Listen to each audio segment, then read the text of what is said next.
Muito bem, senhoras e senhores, convidamos a todos, mais uma vez, para retornar aos seus lugares para darmos continuidade às atividades desta manhã.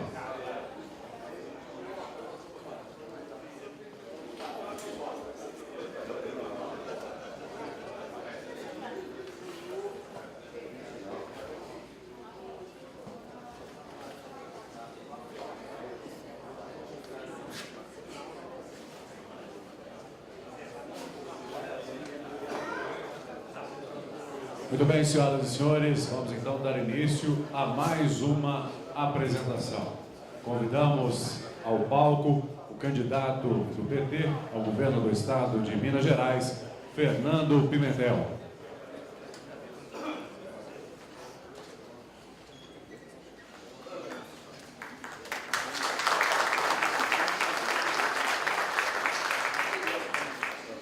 Bom dia, candidato. São 10 horas e 25 minutos. O senhor tem agora 30 minutos para suas considerações. Obrigado. Bom dia a todos e a todas. Uma alegria estar aqui com vocês. Eu vou pedir licença para saudar aqui o Roberto Simões, nosso amigo, presidente da FAENG. Também o Breno Mesquita, que é diretor da FAENG, nos recebeu ali na porta. Saudar o João Político, que está aqui também, diretor da FAENG, o Marcos Abreu, nosso superintendente do SEBRAE, o Afonso, querido Gilma, ex-presidente da FAENG, que está aqui também, ali na frente, muito bem acompanhado, diga-se de passagem, e o André Merlo, secretário de Estado da Agricultura de Minas Gerais. Saudar o meu acompanhante aqui, que veio comigo, ex-ministro da Agricultura e deputado federal, Antônio Andrade, meu companheiro de chapa, todos os presentes aqui. Diz o meu apresentador aqui que eu tenho meia hora, não é isso? Para falar um pouco sobre o nosso programa, as nossas propostas e as questões relacionadas com a agricultura de Minas e, obviamente, com os interesses da Federação da Agricultura do Estado de Minas Gerais. Eu vou começar fazendo um brevíssimo relato dos eixos estruturadores do nosso programa de governo. O programa de governo, todos que virão aqui certamente falarão sobre saúde, educação, segurança, desenvolvimento econômico, evidentemente agricultura, meio ambiente, os temas correlatos e comuns aos programas. Mas eu acredito que um bom programa de governo tem que ter alguns eixos estruturadores que o definirão, que o diferenciarão dos outros, né? Ou seja, quando você escala um time para jogar o campeonato, para jogar um jogo importante, a escalação do time é mais ou menos comum. Tem que ter um goleiro, alguns zagueiros, alguns volantes e armadores, alguns atacantes. Então, todo mundo vai dizer saúde, educação, segurança, desenvolvimento. Agora, como é que o time vai jogar? Quais serão as orientações táticas? Como é que ele vai se comportar em campo? Não é? Tem que ter os eixos estruturantes do programa para as pessoas saberem o que diferencia um programa do outro, porque todos vão dizer mais ou menos os mesmos temas. Assim como no futebol você joga com 11 e com as posições definidas, não é isso? As pessoas vão ouvir aqui 3 candidatos, um já foi, vem outro depois de mim. O que é que vai diferenciar? Então, vou dizer para os senhores, do nosso ponto de vista, como é que o nosso time vai jogar. Primeiro, nós vamos fazer um governo participativo, de fato participativo. Nós vamos ouvir as pessoas para governar o Estado. Coisa que não tem sido feita nos últimos anos em Minas Gerais. Ouvir as pessoas, né? Parece complicado, mas não é. Nós fizemos isso em Belo Horizonte quando eu fui prefeito. Fizemos o orçamento participativo, que é um instrumento importante hoje para a cidade. Podemos fazê-lo no Estado, e vamos fazê-lo, regionalizado, e vamos estender esse ouvir a todas as instâncias de governo. Os governos costumam criar muitos conselhos, que mesmo em Minas existem vários. Cria um conselho, depois ele não funciona. Conselho de Desenvolvimento Econômico e Social, reuniu uma vez, depois nunca mais. Conselho de Defesa, importante. Conselho de Segurança e Defesa Pública, reuniu 2 vezes, depois nunca mais. Nós vamos, de fato, utilizar os mecanismos de participação cidadã, envolvendo as representações setoriais, as representações empresariais e regionais, para que o governo possa ser participativo. Então, ouvir para governar é uma meta, é um lema que nós vamos seguir com rigor. Agora, se nós vamos ouvir para governar, e trata-se de governar Minas Gerais, que é um estado diverso, com muitas regiões, com especificidades grandes e diferenças regionais muito fortes, nós vamos ter que regionalizar para administrar, coisa que também não foi feita, acredito que nunca foi feita no estado. Então, nós vamos criar coordenações regionais de governo. Não se trata de criar um novo órgão, uma secretaria nova, dar emprego para mais gente, não é nada disso.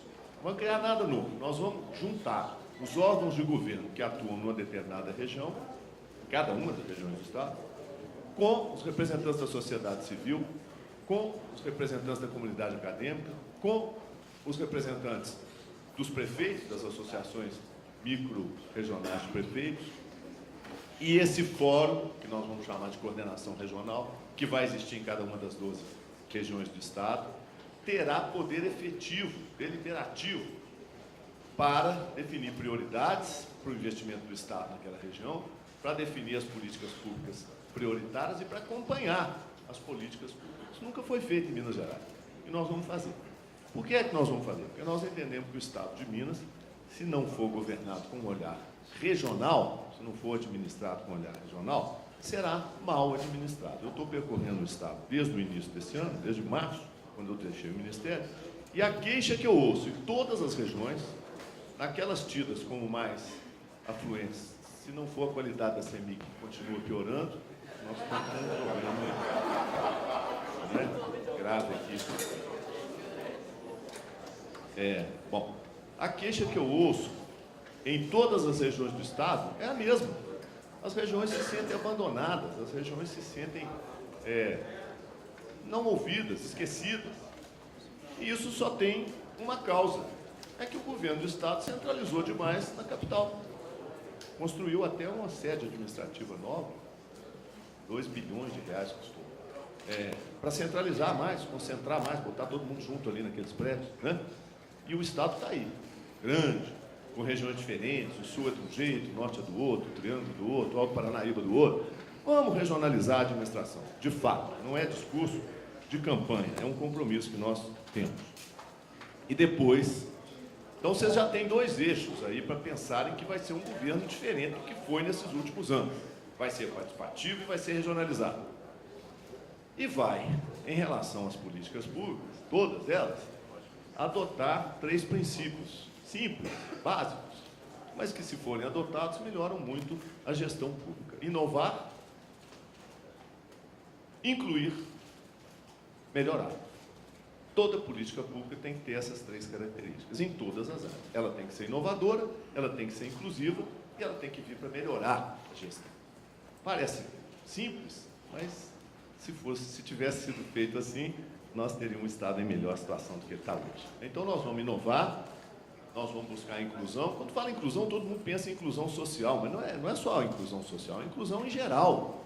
Inclusive a inclusão de empresas, pequenos e médios empresários, pequenos e médios produtores, tem que ser, as políticas públicas têm que trazer o maior número possível de pessoas para dentro delas, né?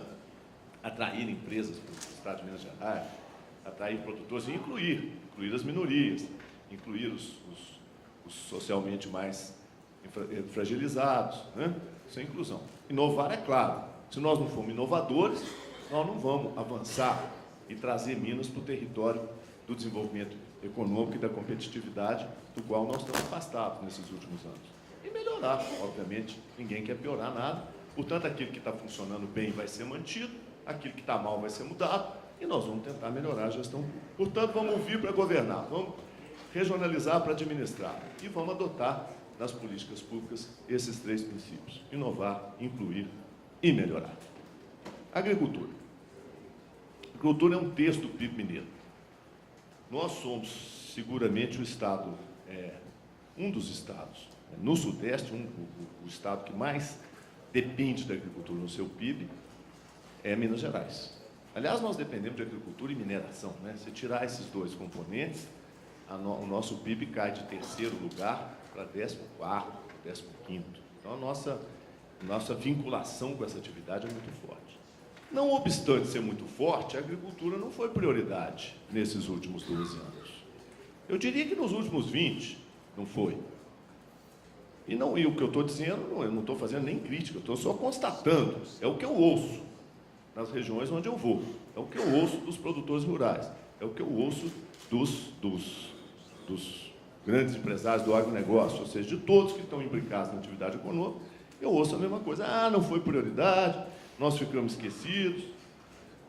E aí nós temos alguns problemas sérios para resolver. O primeiro deles, eu diria, é um problema de gestão, no estrito senso. O sistema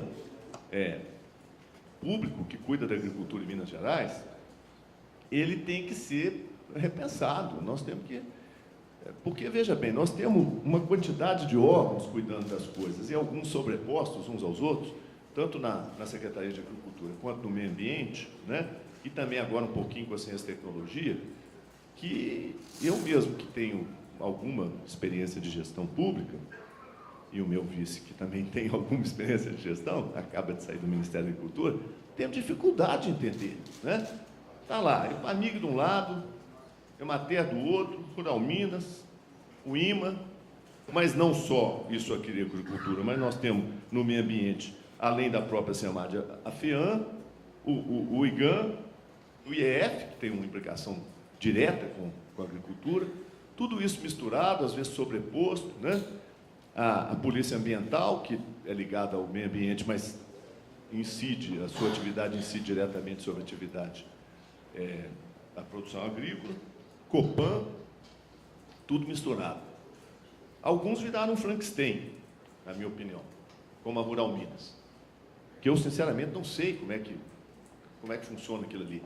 É infraestrutura agrícola, mas ela é também autoridade para fazer a titulação de terras, né, do Estado, perdeu algumas funções, ganhou outras.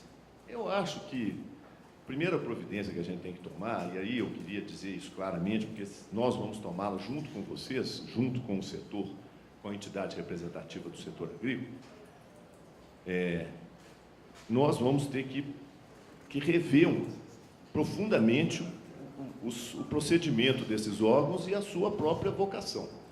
No caso do EPAMIG, está na cara que nós temos que reforçar a EPAMIG, né? Linká-la mais fortemente com a Embrapa. Nós temos uma excelente agência de pesquisa de reconhecimento internacional, que é a Embrapa. A EPAMIG pode se valer melhor disso, pode se aproveitar melhor disso.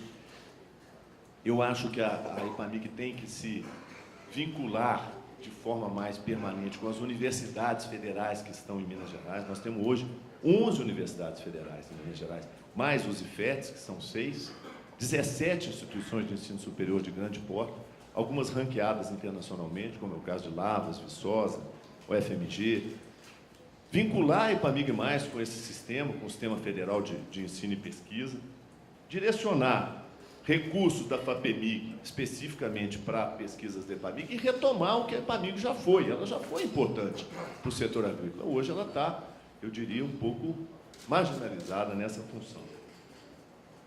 Nós temos propostas que a gente recolheu nas regiões, por exemplo. No norte, pedem que a gente crie um núcleo para pesquisar especificamente as questões do semiárido. Isso pode ser feito na EPAMIG, mas tem que ser feito vinculado com as universidades federais, vinculado com o Sistema Federal de Pesquisa, de maneira que a gente potencialize a capacidade da EPAMIG. A Emater tem que cumprir a sua função, apoio direto, efetivo ao produtor, né? Hoje, vamos falar a verdade, a Emater, em grande medida, faz apenas projetos para o produtor tirar dinheiro no Banco do Brasil, né? Isso é pouco, tem que fazer mais. Mas, para fazer mais, ela tem que estar linkada com o EPAMIG. Então, ela tem que ser aquela corrente de transmissão que traz as pesquisas, traz a inovação, traz o aumento as técnicas que podem melhorar a produtividade agrícola para o pequeno e o médio produtor de maneira mais efetiva. Vamos tentar fazer com que a Emater recupere essa função também e, de preferência, desonere um pouco os municípios, porque hoje ela cobra do município para atuar lá. Os prefeitos se queixam muito disso, com razão. Às vezes o município não tem muito recurso, mas para manter o escritório da Emater ele tem que pagar. Eu não acho que isso seja uma prática Talvez seja necessário em função do orçamento do Estado, mas eu acho que essa prática tem que ser revista. O Estado precisa arcar com a responsabilidade de manter a matéria e não transferida para o município. Rural Minas, eu já falei, nós temos que rever o papel dela e discutir, criar uma comissão com vocês para ver o que nós vamos fazer com aquilo que ela já foi e que hoje ela se tornou. O IMA é muito importante. Nós temos que dar mais equipamento. Eu reuni com os funcionários do IMA, eles se queixam da carreira, se queixam de remuneração e da falta de equipamento para desenvolver os seus trabalhos efetivamente. Então, nós vamos apoiar mais fortemente o IMA. Desburocratizar, todo mundo vai falar isso aqui, viu? Todos vão falar que vão desburocratizar o licenciamento ambiental, que está a cargo da Secretaria de Meio Ambiente, o Copan e o IEF. Só tem um jeito, na minha opinião, de desburocratizar. Tem que autorizar os escritórios regionais do IEF a fazer o licenciamento. Porque hoje qualquer projeto simples, demora 2 anos para ser licenciado. Não tem justificativa para isso. Está centralizado nas superintendências, né? E quanto mais centralizado, mais difícil fica. Então, vamos descentralizar.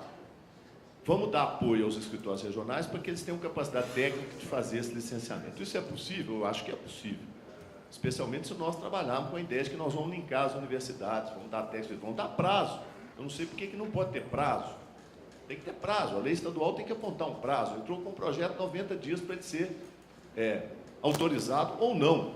Para não deixar o produtor 1 ano, 1 ano e meio, 2 anos esperando para saber se ele vai poder fazer o projeto. Estou falando de projeto, eu podia estar falando apenas de uma remoção de uma árvore, que aliás nem existe, né? Existe indivíduo arbóreo, né? Pelo menos era assim quando eu era prefeito. Você ia cortar uma árvore, você fala assim, tá, remoção de indivíduo arbóreo. Você já ficava com medo só do termo, né?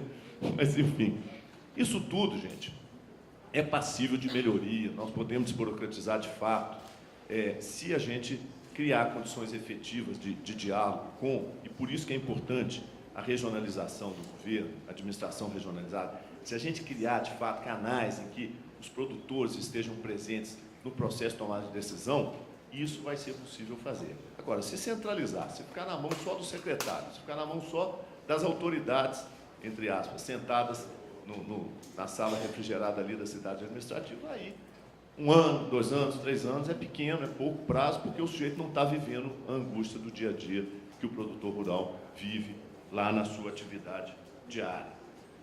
Então, eu acho que a gente tem que mudar a orientação da Polícia Ambiental também. A queixa muito forte dos produtores de que a polícia chega sempre para multar, que não tem orientação de chegar primeiro com uma advertência, com algum tipo de admoestação para que o produtor corrija e só depois entra com a multa. Isso é possível mudar. Eu fiz isso quando era secretário de Fazenda da Prefeitura de Belo Horizonte, tive uma experiência muito boa com os fiscais. Teve muita briga no começo, né, claro, porque eles têm uma concepção diferente do empresário. Mas no final nós conseguimos acertar um padrão de fiscalização muito oportuno. A multa é em último caso, né? Primeiro. E segundo, a multa não pode inviabilizar a atividade econômica, senão ela não é uma multa, ela é uma sentença de morte, né? A multa tem que ser uma coisa para punir no limite, na fronteira, não é para inviabilizar. Não está errado. Eu tenho dito isso muito. Depois a gente, com mais tempo, pode falar um pouco sobre isso, como é que esse aparato regulacionista, fiscalista no Brasil, que não depende de governo não, viu, gente? A gente fala, o governo, não é o governo não. Foi a sociedade que criou isso. Ministérios públicos, tribunais de conta, a mídia apoia, e foi ficando esse Frankenstein, que agora o cara se derruba uma árvore e vai para a cadeia, né? O Brasil está deixando de ser razoável, e nós vamos ter que trabalhar nessa direção. Independente de campanha política, de partido A, B ou C, todos os brasileiros vão ter que pensar muito se nós queremos uma sociedade com tamanho grau de regulação, que impede o Estado, inclusive, de operar direito, ou se nós queremos uma sociedade flexível, né, razoável. Não é sem regulação, não, com regulação. Uma regulação que não inviabilize a atividade produtiva. Isso é um assunto sério. Nós vamos ter que tratar ao longo do mandato, se a gente chegar lá, né? Com a parceria de vocês. Eu tenho recolhido uma queixa muito forte também em relação à energia elétrica. Fiz essa brincadeira aqui com a CEMIG, mas não é brincadeira, não é sério. Os produtores rurais de Minas se queixam muito hoje da qualidade do abastecimento de energia elétrica. Então, especialmente aqueles que dependem de regularidade maior, estão comprando grupos geradores, porque os picos de energia são constantes e não tem justificativa. Nós temos uma excelente empresa de energia, tínhamos pelo menos, né? Eu acho que ela pode voltar ao grau de excelência que ela já teve, né? E acho que pode baixar a conta de luz também, que é outra queixa muito grande, embora a luz, o produtor rural pague uma tarifa reduzida, mas ela é reduzida, mas ela é maior do que em São Paulo, é maior do que em Goiás. Então, ela nos tira a competitividade. Nós temos que discutir isso a sério, chegando lá com a CEMIG, que eu acho que é perfeitamente possível. Uma companhia que está dando lucros extraordinários para os acionistas pode fazer uma política tarifária, quem sabe, um pouco mais generosa com a atividade agrícola, que é 1/3 do PIB do nosso Estado. Nós vamos discutir isso com vocês atentamente quando tivermos de posse dos instrumentos para fazer as reduções necessárias. A tributação, e eu estou falando de energia, já estou chegando na tributação, estou deixando os assuntos mais polêmicos para o final, viu, gente? Vocês já perceberam, né? A tributação é uma encrenca boa aqui em Minas Gerais, né? Nós vamos ter que fazer uma revisão profunda do ICMS. O ICMS de Minas é um dos mais altos, se não for o mais alto do Brasil, para muita coisa. Eu estava agora um pouco no sul de Minas ontem, e vendo, no Triângulo também é a mesma coisa. O sujeito atravessa a fronteira para abastecer o carro em São Paulo, porque é mais barato, né? Então, nós vamos ter que rever a tributação. Eu sei que o governo já fez algumas reduções de ICMS no caso do etanol, mas eu não sei se foram suficientes, creio que não. E não é só o etanol, nós estamos falando de tudo e estamos falando de uma outra coisa também que é importante para o produtor rural. Como é que vai utilizar os créditos tributários que hoje existem, especialmente na exportação? O jeito tem um crédito, não consegue usar.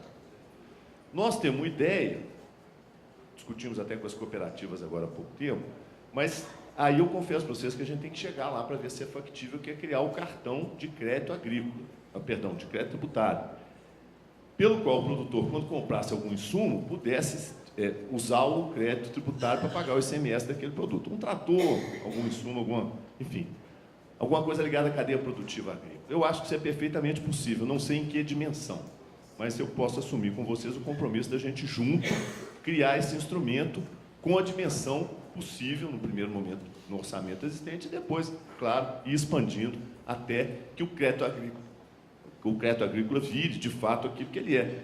Porque senão ele não é crédito, ele é um confisco, né? Na verdade. Eu te dou o crédito, mas não deixa você utilizar, então, na verdade, eu te confisquei o dinheiro. Então, isso nós podemos pensar e vamos fazer junto. Tem uma reclamação também muito grande em relação à burocracia da tributação, que é imensa, né? Você tinha a guia de trânsito no IMA, e a nota tem que ser na Receita. Essa coisa da nota eletrônica, há pouco eu reuni com pequenos produtores também no sul de Minas, o sujeito dizia, pô, mas nota eletrônica aqui não tem internet, como é que eu faço? Eu tenho que ir no outro município para tirar a nota. Enfim, eu acho que isso tudo nós podemos reduzir com um olhar, volto a dizer, regionalizado e carinhoso com cada região do Estado. Porque aí você vai ver os problemas de perto e ajudar a resolvê-los. Aliás, eu sempre digo que governo é para resolver problemas, não é para criar problemas uns para os outros. É um governo, quando o governante é eleito, o eleitor quer que ele resolva o problema dele. Como é que ele vai resolver? Se é fazendo aliança política, se é trazendo apoio do governo federal, se é buscando convênio com os municípios, isso é outra história. Eu quero é que resolva o meu problema, é para isso que a gente é eleito. E não para ficar transferindo responsabilidade. Ah, o governo federal não fez, o município não ajudou. Aí não funciona. Então, para resolver problemas. Deixei por último o tema mais polêmico, que é a questão das terras ocupadas em Minas Gerais. E esse é um tema polêmico por quê? Nós não temos nem a dimensão disso aí. Quanto de terra ocupada tem hoje? E a quantidade de mandatos de reintegração de posse que tem não cumprido. Então, vou dizer para vocês com clareza, eu acho que quem chegar aqui e disser que vai cumprir os mandatos todos, não vai fazê-lo. Não vou dizer que está mentindo, porque às vezes o cara tem boa intenção, mas não vai fazer. Nesses 12 anos não fizeram, em 20 anos não fizeram, os mandatos foram se acumulando. Como é que nós vamos resolver esse problema? A minha proposta é sincera. Nós vamos chegar lá, vamos montar um grupo de trabalho com os representantes da FAENG, com o Judiciário do Estado, e obviamente com o Estado, e com as entidades que lideram esses movimentos, e vamos achar uma solução, que vai ser combinada, negociação de um lado e o instrumento de coerção que o Estado tem de outro. Se nós falarmos que vamos simplesmente coagir e cumprir o mandato, nós não vamos conseguir. Não vamos conseguir porque ninguém conseguiu. Se fosse fácil, alguém já tinha feito. Não é? E eu não vou fazer essa crítica leviana aos governadores aí, dizendo, não fizeram. Não fizeram porque não deram conta, não fizeram porque é difícil mesmo. Então, como é que tem que fazer? Nós temos terras devolutas, por exemplo, no Estado. É possível pactuar com esses movimentos algum tipo de compensação para a desocupação de terras privadas, produtivas, e ocupação de terras devolutas. Nós temos, hoje, programas do governo federal de habitação rural que podem ser utilizados também nessa negociação. Instrumentos para negociar nós temos. Nós temos a polícia, que tem que voltar a ser polícia. Está deixando de ser. Nós sabemos disso. A autoridade pública policial em Minas Gerais está ameaçada. Essa é a verdade, é o que eu escuto. Tem uma queixa grande em relação ao policiamento rural, e nós podemos melhorar muito a segurança. Eu conversava há pouco com oficiais da Polícia Militar, que sugeriram modelos regionalizados, modelos regionalizados de policiamento muito interessantes, né? Se você pensar o sul de Minas, como é que vai fazer o policiamento lá, e o norte de Minas são completamente diferentes, né? O sul de Minas, por exemplo, eu falei com o coronel, falei, sul de Minas os municípios são muito... No norte de Minas os municípios são muito extensos, precisa de mais viaturas. Ele falou, não mexe com viatura não, prefeito. Viatura custa caro. Nós vamos fazer aéreo, com drone, que custa baratinho. O drone fiscaliza, vai filmando as estradinhas. Como os carros são todos conhecidos, porque o trânsito é pequeno, diferente do sul de Minas, o trânsito é muito intenso porque é a fronteira com São Paulo. Você identifica uma caminhonete diferente, o drone, aí sim eu mando a viatura lá ver o que aquela caminhonete está fazendo naquela fazenda, já que ela não é de lá. Então, modelos de policiamento nós temos. Podemos aplicá-los e vamos fazê-lo, né? Colocar tecnologia a serviço da inteligência policial. Diminui o custo, porque senão nós vamos falar, vamos aumentar o efetivo. Eu pretendo aumentar em 12 mil homens a Polícia Militar. Mas eu podia aumentar em 120 mil, que a segurança não seria melhorada. Então, aumentar, tem que aumentar, porque de fato tem um déficit grande, mas é usar a inteligência policial. E no caso da ocupação de terras, a minha proposta, muito franca e sincera para vocês, é o seguinte: já na transição, se a gente for eleito, no dia 6, 7 de outubro, nós vamos montar um grupo de trabalho com vocês e com o judiciário e com os movimentos para discutir essa questão. O que não pode é continuar do jeito que está. O governo finge que o problema não existe e não toma nenhuma providência. Não desocupa, faz um discurso bonito, que é contra, mas não faz nada, e o judiciário fica assistindo, emitindo ordens, como se a emissão da ordem gerasse o fato da desocupação. Não gera, porque ninguém vai fazer isso, a verdade é essa. A polícia não faz. Nós assistimos há um ano atrás a um espetáculo, eu diria, quase grotesco em Belo Horizonte, todo mundo viu na televisão, na Copa das Confederações, a nossa gloriosa Polícia Militar, a 300 metros de distância, assistindo um bando de desocupados, depedrando lojas, incendiando, arrastando carro para o meio da Avenida Antônio Carlos, botando fogo nos carros e a tropa assistindo. É culpa da polícia? Não. Faltou o comando para dizer, vai lá e impede. Não estava previsto. Mas não é isso. A polícia não pode assistir o crime na cara dela sem fazer nada. Então, isso, eu estou dando esse exemplo, porque eu volto a dizer, eu acho que nós fomos, aos poucos, perdendo a noção da autoridade policial, da autoridade pública. Eu sou do tempo que a gente tinha medo da polícia. Eu acho que não precisa ter medo, nem deve ter, mas respeito tem que ter. Isso foi se perdendo.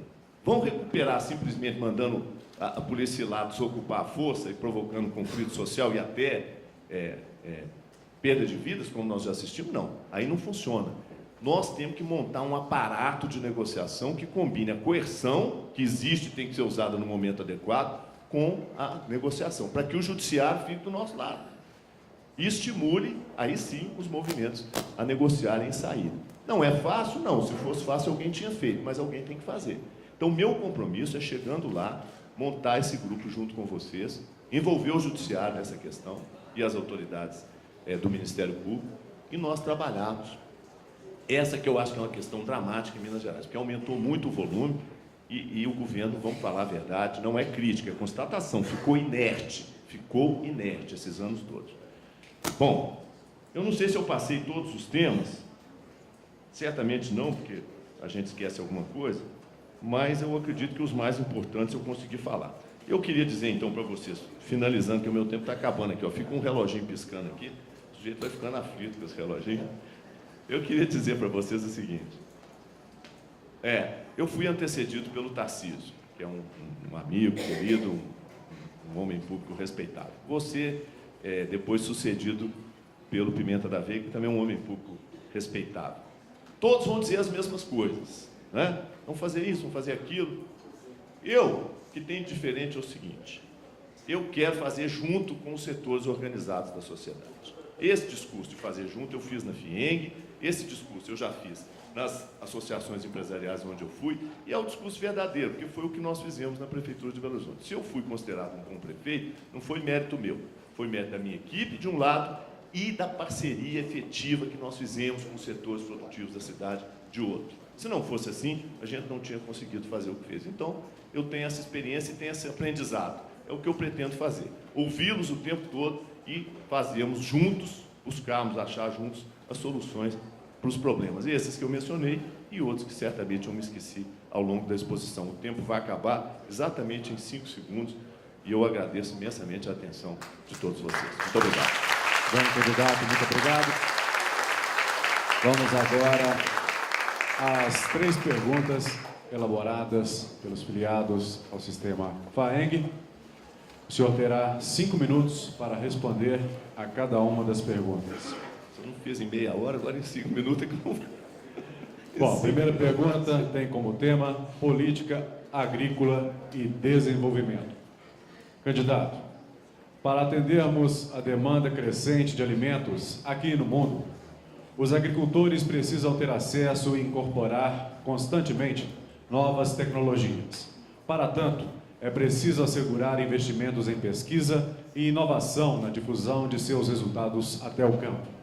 Candidato, em seu governo, qual será o papel da EPAMIG, empresa de pesquisa agropecuária, e da EMATER, empresa de assistência técnica e extensão rural, e do IMA, Instituto Mineiro de Agropecuária, no desenvolvimento da agricultura mineira? Olha, eu acredito que eu praticamente respondi na minha fala, mas como eu tenho 5 minutos, se me permitir, eu vou reforçar um pouco o que eu falei, para dizer uma coisa que me impressionou muito nesse percurso. A campanha ensina muito para a gente, né? Doutor Célio, de saudosa memória, vocês todos conheceram, doutor Célio de Castro, tinha esse ensinamento. Uma vez ele me deu essa lição. Eu apressava o Célio nas agendas, porque tinha agenda para cumprir, durante a campanha. E aí um dia ele me puxou assim, pôs dentro do carro e falou: Pimentel, deixa eu te falar uma coisa, não fica com pressa de cumprir a agenda, não. Porque ele parava para ouvir todo mundo, né? Ele falou assim: ouça as pessoas. A coisa mais importante da campanha é você ouvir. Porque na campanha, a pessoa chega para você e fala com você de igual para igual, porque você está ali pedindo o voto dela. Depois que você vira alguma coisa, você é autoridade, aí o cara já estremece um pouco. Ouça as pessoas, larga esse negócio de horário para lá. E eu aprendi isso, temos que ouvir as pessoas. Por isso que a gente está com esse lema, que não é um lema, é um compromisso, ouvir para governar. Eu ouvi muito a comunidade acadêmica. Uma coisa que me impressionou muito, gente, foi o seguinte: nós temos 11 instituições de ensino superior, 11 universidades em Minas Gerais, federais, além das 2 estaduais, e um monte de privados. Eu estou falando das 11 federais, que são grandes, são fortes, e 6 IFETs, portanto, são 17 instituições de ensino superior, que tem pesquisa, que tem tecnologia, que tem produção de conhecimento científico. Eles têm um fórum, esses reitores e diretores. E eu perguntei para eles: quantas vezes o governador do estado reuniu com vocês? Porque, imagina, um patrimônio desse, uma alavanca dessa para o desenvolvimento econômico. Sabe o que eles me responderam? Nenhuma. O Estado nunca tomou conhecimento da existência desse parque poderoso de produção de conhecimento científico em Minas Gerais. Nunca procurou. Então, o contato que os reitores têm é com os prefeitos. O reitor procura, ou o prefeito procura, às vezes a associação microrregional faz algum convênio, e tem pesquisas maravilhosas. Eu reuni com o pessoal de Lavras, emocionante ver o trabalho que está sendo feito ali naqueles laboratórios. São universidades ranqueadas internacionalmente. Isso poderia ser uma alavanca poderosíssima para o Programa de Desenvolvimento Econômico de Minas, inclusive, principalmente, na área agrícola.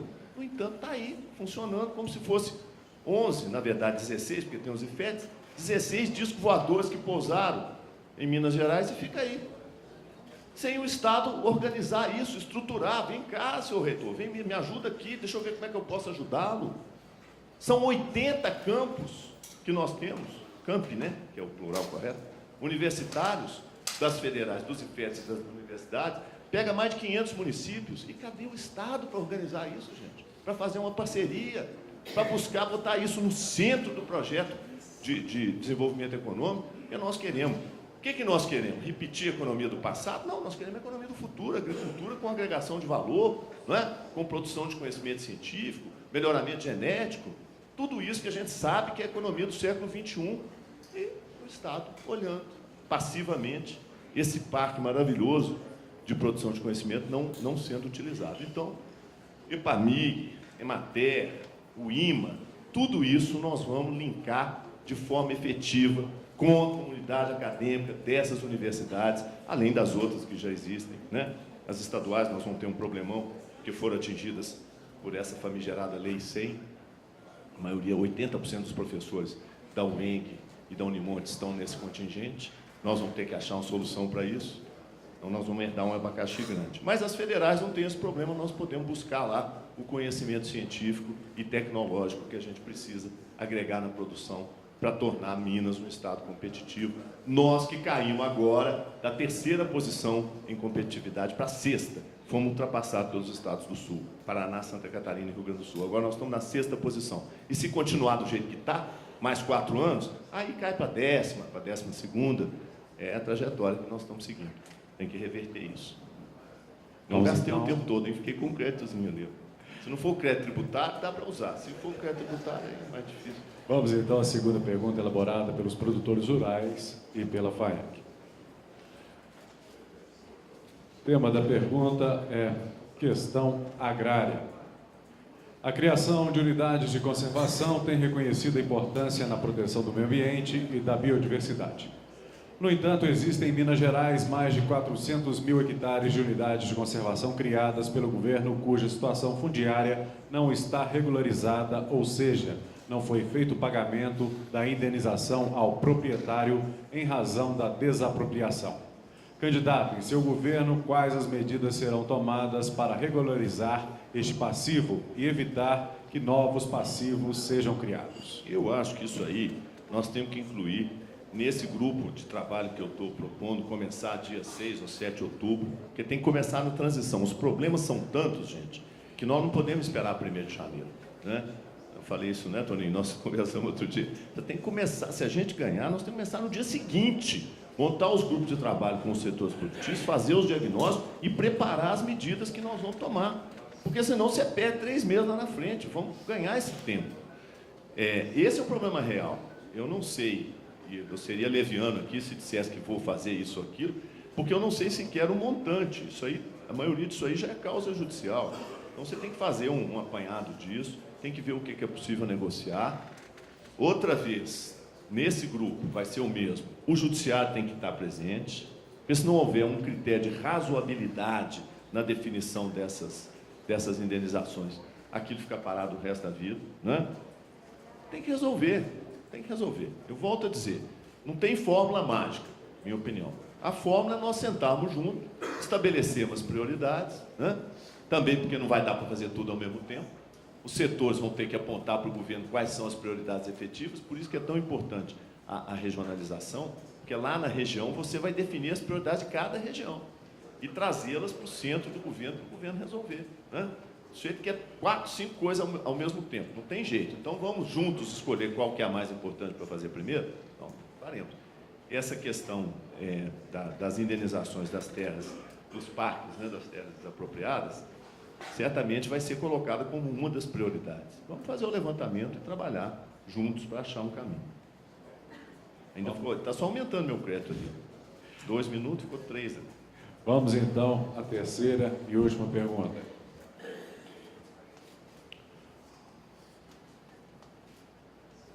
O tema é infraestrutura. Uma das fragilidades do Estado reside na infraestrutura para o escoamento da produção agrícola, o que acaba aumentando custos e gerando perdas em estradas mal conservadas. quais os esforços serão feitos em seu governo para melhorar estradas, inclusive as vicinais, que ficam sob a gestão de prefeituras, muitas delas sem condições de investir em sua melhoria ou manutenção? Vicinais, vamos começar pelas vicinais. Vicinais, elas tiveram agora uma alavancagem importante, porque o governo federal criou esse programa do equipamentos, né, PAC Equipamentos, e deu equipamentos de manutenção de estradas para os municípios de menos de 50 mil habitantes. Eu achava até que devia ter dado um limite um pouco maior, porque 50 mil habitantes em Minas, perto da maioria dos municípios, mas ficaram alguns importantes de fora. O Estado de Minas Gerais não participou disso, participou indiretamente. Eu acho que a gente podia complementar esse programa, dar mais equipamentos, primeiro, para fazer a conserva de estradas vicinais. Nós temos que ter uma parceria mais efetiva com o governo federal. O governo federal, a rede rodoviária federal em Minas Gerais é a maior do Brasil, né? Somos o estado que tem o maior número maior quilometragem de estradas federais. Eu fui ministro, o Antônio Andrade também na mesma época, e nos surpreendia muito que o Ministério dos Transportes nos dizia que nunca tinha reunido com ninguém do governo de Minas para discutir os projetos federais em Minas. Os projetos federais em Minas eram feitos lá. De vez em quando a gente podia, nós não éramos da área, mas a gente conseguia ter acesso, dava algum palpite, uma sugestão. Mas nunca foram procurados para sentar e falar, escuta, vamos fazer juntos? Vocês vão fazer aqui as concessões dessas estradas, quem sabe incorpora esse trecho aqui, quem sabe esse outro trecho passa para o Estado e a gente faz junto. Nunca foi feita uma parceria administrativa, efetiva. E o governo federal sempre esteve aberto a isso. Veja o exemplo do Rio de Janeiro. O que o governador Cabral, com muita sabedoria, soube fazer. Nós aqui perdemos essa chance. Por que eu não sei? Não quero fazer crítica também leviana. O certo é que não foi feito, né? Nós vamos fazer.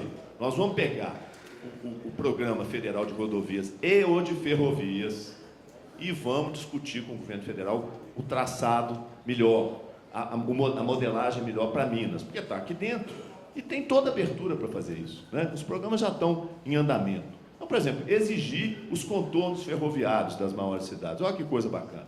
Linkar com... Você quer ver? Uma coisa simples. Eu estive em Varginha outro dia.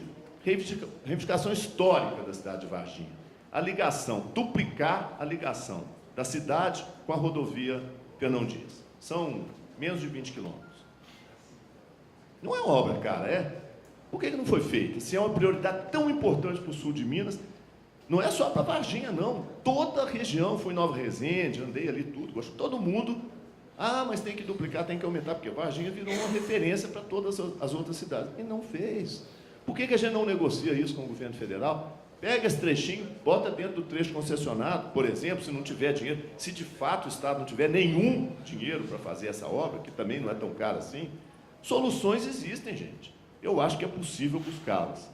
Então, o que eu constato, volto a dizer, não é crítica, o que eu constato é o seguinte, Minas ficou de fora, ficou parado, não vou dizer que andou para trás, seria injusto, mas ficou parado. Quando você fica parado, quem está andando passa você. É por isso que nós estamos em 6º lugar. Os outros andaram e nós ficamos parados. Nesse esforço que foi feito no Brasil, nos 2 mandatos do presidente Lula e no mandato da presidenta Dilma, Minas não se aproveitou. E não foi por discriminação do governo federal, não. Quem diz isso está cometendo injustiça. Não foi. O presidente Lula era, inclusive, amigo pessoal do governador Aécio Neves. E o Anastasia tem um trânsito enorme com a presidenta Dilma. Não foi isso. Por algum motivo, Minas não se aproveitou da prosperidade do Brasil. Nós ficamos parados. Nós temos que recuperar isso. Conversar, ir lá, negociar, sentar. Eu quero participar da elaboração do programa federal em Minas Gerais. Por que não? Então, nós podemos, noutra oportunidade, discutir os motivos que levaram a essa ausência, a essa omissão, a esse desaproveitamento de uma oportunidade tão preciosa que o Rio aproveitou, a Bahia aproveitou, Goiás aproveitou, o Espírito Santo aproveitou, todo mundo se saiu bem na história, menos nós. É isso que nós vamos recuperar agora. Ainda fiquei com mais crédito lá. Candidato Fernando Pimentel, o senhor tem 10 minutos para as suas considerações finais. Não, eu não quero mais usar o tempo de vocês.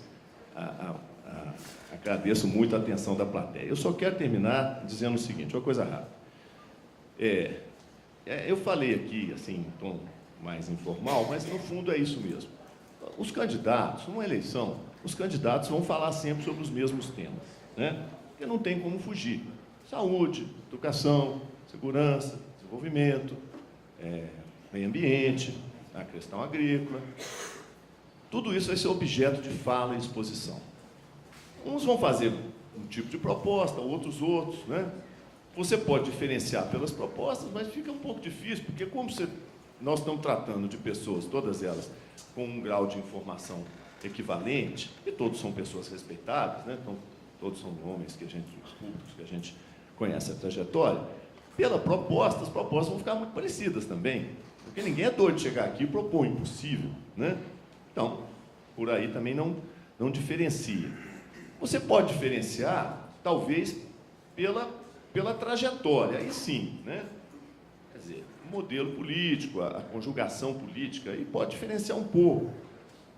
Né? Mas eu sou suspeito que eu sou candidato. Se eu fosse eleitor, eu teria uma postura assim, quem já teve 12 anos e não fez, eu não vou dar mais 4. Né? Mas aí o eleitor é que vai saber fazer essa diferença. O que eu sugiro é que a gente examine a estrutura do que está sendo proposto. Eu insisto em dizer o seguinte, se vai haver alguma diferença em Minas Gerais nos próximos 4 anos, a diferença que eu quero trazer é fazer um governo participativo, que envolva o cidadão e regionalizado, que nunca foi feito em Minas Gerais. É ousado falar isso? Não, nós temos experiência para fazer. Santa Catarina fez um modelo regionalizado com o governador Luiz Henrique, que, por sinal, foi reeleito. E foi muito bem avaliado na época. Não é tão difícil montar um modelo de governo que leve em conta as regiões do Estado. E participativo tem que ser. Quem não envolver o cidadão no processo de tomar decisões não entendeu nada do que aconteceu no Brasil nesses últimos anos. E são coisas simples. Eu gosto de dar um exemplo, vou dar para encerrar, que é esse aqui, ó. Todo mundo tem um aparelho desse no bolso. Todo mineiro e toda mineira, quem é produtor rural aqui, vai na roça, o sujeito está lá capinando a roça, está com um celularzinho. O retireiro está com um celularzinho. O operador do trator tem um celular. Todo mundo tem. Por que é que o governo do Estado, especialmente esse que está aí, que diz que é tão moderno, gestão moderna e tal, nunca fez um aplicativozinho para o cara baixar no celular e, com esse aplicativo, ele acessar diretamente o gabinete do governador? Diretamente, manda uma mensagem de texto, com a queixa, com a sugestão, com a reclamação, com a proposta, com o que for. E em 48 horas ele recebe uma resposta, vai para uma central. Não é que vai resolver o problema do cara, mas recebe uma resposta. Não tem médico aqui no posto de saúde de Tambacuri. Manda para a secretaria, em 48 horas responde, olha, o seu problema foi encaminhado, né? Isso foi remetido para o órgão de origem, que deu um prazo de 15 dias para resolver. Se em 15 dias não resolver, o senhor volte a falar conosco. Qual é a mudança disso aí? Não vai resolver nada. Vai. O governo vai ter uma massa que ele nunca teve de informação. Sabe sobre o quê? Sobre a vida das pessoas, que é o que interessa. Sobre o cidadão que está lá na ponta, que é o que interessa. Isso vale mais do que construir cidade administrativa. Muito mais. Muito mais. Podia ser feito, custa barato, não fizeram. Talvez prometam fazer agora, depois de 12 anos. Nós podíamos ter avançado muito no caminho de um Estado moderno, ágil, eficiente e preocupado com o cidadão e com a cidadã. Que é para isso que o governo serve. É preocupar com o problema das pessoas. É preocupar de fato com as pessoas. Agora, aí, meus caros, tem que acreditar. Eu estou propondo isso em todo lugar que eu vou. Nós vamos fazer um governo participativo, diferente do que foi feito até hoje. Vamos aproveitar todas as boas experiências, não vamos desmontar nada do que está funcionando. Responsabilidade nós temos, mas nós não vamos fazer mais do mesmo. Se for para fazer mais do mesmo, aí eu prefiro não ser governador. Para continuar do jeito que está, eu prefiro não ser. Não estou fazendo crítica leviana, não estou acusando pessoalmente ninguém, estou dizendo que Minas ficou parado, Minas aproveitou-se pouco do que o Brasil avançou, Minas não teve a gestão moderna que dizem que teve, não teve. Nós temos evidências gritantes disso. Pergunte aos professores da rede estadual se eles estão satisfeitos com o modelo de remuneração e carreira deles e, portanto, se eles acreditam que a educação de Minas é a de melhor qualidade do Brasil. Pergunte aos policiais civis se eles têm uma carreira bem remunerada, eficiente, e se eles acham que prestam o melhor serviço que podem de segurança para o cidadão. Pergunte ao cidadão de Minas se ele está satisfeito com a segurança. Então, eu acho que agora é a hora da verdade, né? O eleitor vai ter que olhar, comparar e fazer a sua escolha. O que nós estamos propondo, eu quero encerrar, já falei demais, é isso. Um modelo responsável, né? Não vai fazer loucura, preocupado com as pessoas, criando mecanismos para todo mundo participar, mas um modelo que não é dono da verdade. Para avançar Minas Gerais, tem que ser em parceria com vocês, em parceria com a Federação da Indústria, em parceria com os órgãos representativos da comunidade acadêmica, em parceria com os municípios, com os prefeitos. Se não for assim, não avança. Foi o que eu falei sobre a questão das terras ocupadas. Quem chegar aqui e falar, me dá os mandatos de posse que eu vou mandar cumprir, não vai conseguir. Não vai, pode estar imbuído da melhor boa vontade. Não conseguirá. Ou se monta um aparato que envolva judiciário, setor produtivo e os movimentos organizados, e o Estado aí opera com os instrumentos que tem de negociação e coerção, ou então, meus caros, daqui a 4 anos a reivindicação vai ser a mesma. Então, a mudança é essa. Vamos governar juntos. Se a gente conseguir chegar lá, eu vou estar aqui de volta no dia 6, 7, sei lá que dia que vai ser, tomara que seja no primeiro turno, propondo para vocês, por favor, me indiquem os nomes que nós vamos fazer o grupo para a gente começar a operar. É isso aí, muito obrigado. Agradeço imensamente o espaço que vocês me deram e a atenção de vocês. Obrigado. Agradecemos ao candidato Fernando Pimentel. Neste momento, convidamos o presidente da FAENG, Roberto Simões, para entregar ao candidato Fernando Pimentel o documento O que esperamos do próximo governador, contendo sugestões e reivindicações para o desenvolvimento do agronegócio mineiro.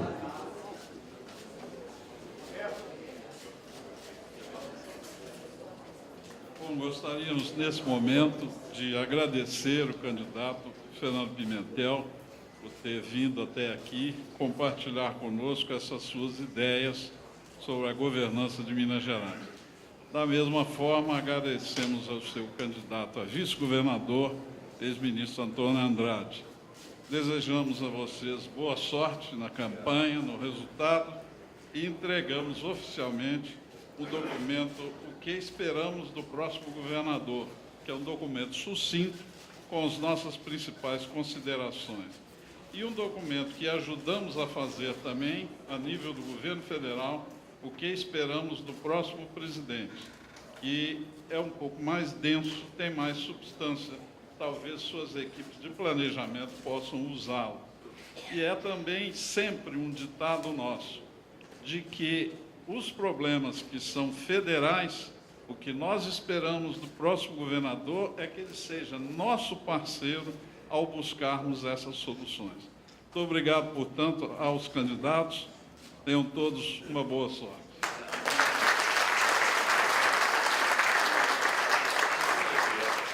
Mais uma vez, nossos agradecimentos ao candidato Fernando Pimentel. Vamos aguardar, então, mais alguns instantes, a chegada do próximo candidato, que é o candidato do PSDB, Pimenta da Veiga.